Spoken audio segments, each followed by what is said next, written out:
Story time! Meron akong ichichika sa inyo. Nangyari to last week, nung kasagsagan ng holidays, mga family gatherings, ganon. Pero magkukwento ako habang nagbe-makeup. Para naman may ginagawa ako habang chumichika, diba? Meron kaming malayong relative na nagbakasyon sa probinsya namin. Siyempre, chika-chika, ganon. And then, nung kausap ko siya, sabi niya sa akin, binago ka na nga talaga ng pera. And I was like, siyempre gulat ako. Ngayon, bago ko sabihin sa inyo kung bakit tingin ko nasabi niya yon, kailangan mong magstay hanggang matapos ang video na to. Kasi meron akong sasabihin sa'yo. At feeling ko talagang makakatulong to sa'yo. Binago daw ako ng pera. To tell you honestly, totoo naman. Oo nga, narealize ko sa sarili ko. Binago na nga talaga ako ng pera. Oo, aaminin ko, importante sa akin ang pera. Aminin mo, ikaw din. Ngayon, bago ka mag-react, papaliwanag ko muna kung paano ako binago ng pera. Para maintindihan mo na oo, posibleng baguhin ng perang isang tao. Eto, unang example ha. Una, dati, sobrang takot na takot ako sa kung anong iisipin sa akin ng ibang tao. Bawat galaw ko, bawat desisyon ko, parang kailangan muna aprubahan ng lahat. Kasi, nung wala akong pera, pakiramdam ko, nakadepende yung halaga ko sa kung anong iisipin sa akin ng ibang tao. Ngayon, hindi na. Kahit ano pang iba to sa akin o sabihin sa akin ng ibang tao. Hindi dahil wala akong pakialam, kundi dahil pakiramdam ko, secured na ako. May pera na ako eh. So kasama nung dumating yung lakas ng loob. Pangalawa, dati ang dami-dami kong insecurities. Sa itsura, sa estado ng buhay, at sa kung nasaan ako. Lagi kong kinukumpara yung sarili ko sa iba at pakiramdam ko, parang lagi akong kulelat. Yung feeling na alam kong hindi lang ako pang ganito. Alam kong may galing din ako pero dahil wala akong pera. So, parang wala akong napapatunayan. Ngayon, tahimik na yung ingay sa ulo ko. Kasi na-realize ko na hindi pala ako ang kulang. Kulang lang ako noon sa oportunidad. At nung dumating oportunidad, kusa talaga nawala yung mga insecurities. Pangatlo, dati ang dami-daming bagay na gusto kong bilhin. Kaya nga lang, hindi kaya. Laging next time na lang, laging tiis muna. Ngayon, hindi man sobra-sobra. Nabibili na namin lahat ng gusto namin at nabibigay ko na yung pangangailangan ng pamilya ko. Doon ko naintindihan na ang pera pala, hindi lang luho. Minsan, dignidad din. Pang-apat, dati gusto kong tumulong sa ibang tao. Pero limitado lang yung kaya ko. Sa sarili ko nga, wala akong panggastos. Ngayon, may kakayanan na akong tumulong hindi lang sa pamilya ko, kundi pati na rin sa ibang tao. At ibang klase pala yung pakiramdam kapag alam mo yung pinagpaguran mo, merong silbi sa buhay ng iba. Doon gumaan yung loob ko. Panglima, dati, araw-araw akong takot sa future. Before pa mangyari lahat ng to, bago ako makilala ng mga tao. Dati, araw-araw akong may takot sa failure. Laging may kaba, laging paano kung. Ngayon, may peace na ako. Hindi dahil sigurado ng lahat, kundi dahil alam ko, kahit anong mangyari, kaya kong bumangon ulit. Yun ang binigay sa akin ng pera, lakas ng loob. At dito ko nababalikan yung taong nagsabi sa akin na binago na ako ng pera. Alam nyo, pagkasabi niya sa akin noon, ngumiti siya. Walang judgment, walang panlalait. Ngiti na parang sinasabing, ang layo mo na sa dati.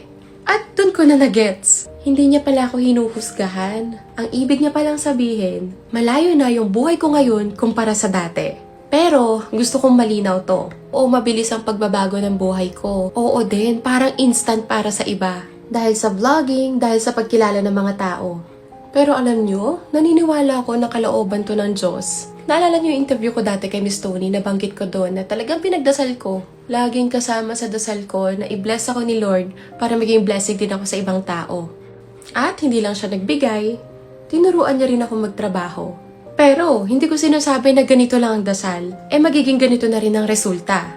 Ang sinasabi ko lang, malaking parte ng journey kong pananampalataya.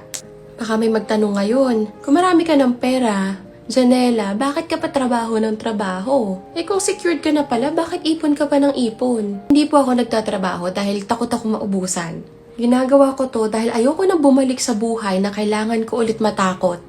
Nag-iipon kami, hindi dahil kulang kami. Dahil mas responsable na kami ngayon. Higit sa lahat, mas lalo kaming kumakayod kasi mas malaki na ngayon yung dahilan namin. Hindi na lang din para sa sarili ko, para sa pamilya, kundi para din sa mga taong maaari pa naming matulungan. So, bakit ko nga ba ginawa itong video na to? Hindi para magyabang, kundi para ipaalala sa iyo o sa inyo na okay lang magbago. Lalo na kung ang dahilan ng pagbabago mo ay paglago.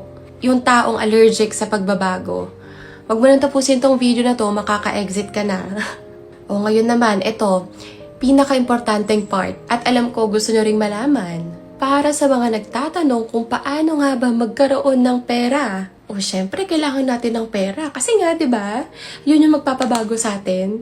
Ito yung natutunan ko, hindi bilang expert, kundi bilang isang taong dumaan sa paghihirap, sa pagdududa at takot.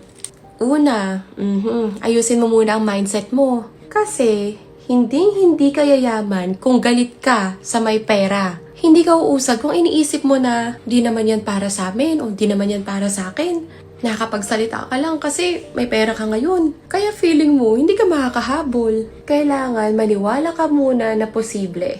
Huwag ka maiinggit sa mga taong may pera o yung mga may kakayanan. Pagpos, ma-inspire ka at ang alamin mo, paano sila nakapunta sa estadong yon. Pangalawa, gamitin mo kung anong meron ka ngayon. Hindi ako nagsimula na kompleto. Ginamit ko lang kung anong meron ako. Oras, phone, boses, at kwento. Hindi mo kailangan ng perfect start. Basta kailangan mo lang magsimula, kahit sa anong bagay pa yan. Pangatlo, syempre, pagtrabahuhan mo yung dasal mo. Oo, mahalaga ang panalangin, pero hindi sapat ang Lord sana. Kailangan sabayan mo ng effort, ng puyat, ng tapang. Hindi kasi nagbibigay ang Diyos ng bunga sa mga taong ayaw magtanim. Pang-apat, huwag kang matakot sa opinyon ng iba. Marami talagang pipigil sa'yo dahil takot silang gawin yung ginagawa mo. Ayaw nila mapag-iwanan. Hindi ka yayaman kung lagi kang humihingi ng permiso. Lalo sa mga taong hindi naman sasalo ng hirap mo. Panglima, maging consistent. Hindi lahat magiging instant. Pero kung tuloy-tuloy ka at kahit pumapalpak ka pa sa umpisa, meron kang mararating. Tahimik ang consistency pero malayong nararating nito. Pang-anim, kapag dumating ang pera, ayusin mo ang puso mo. Hindi masama ang yumaman. Masama lang kapag nawala ang respeto, pasasalamat at malasakit. Mas masarap ang pera kapag may natutulungan ka. Kaya oo, binago ko ng pera. At okay lang yun. Basta ang binago nito sa'yo ay takot na naging tapang, insecurities na naging kumpiyansa, at pangarap na naging realidad. Gusto ko lang linawin na iba-iba man tayo ng journey, iba-iba tayo ng pinanggalingan at sitwasyon, at hindi rin pare-pareho ang timeline natin. Pero wala din naman kasing ibang tutulong sa atin kundi mga sarili din natin. Ngayon, kung hindi ito para sa'yo, okay lang.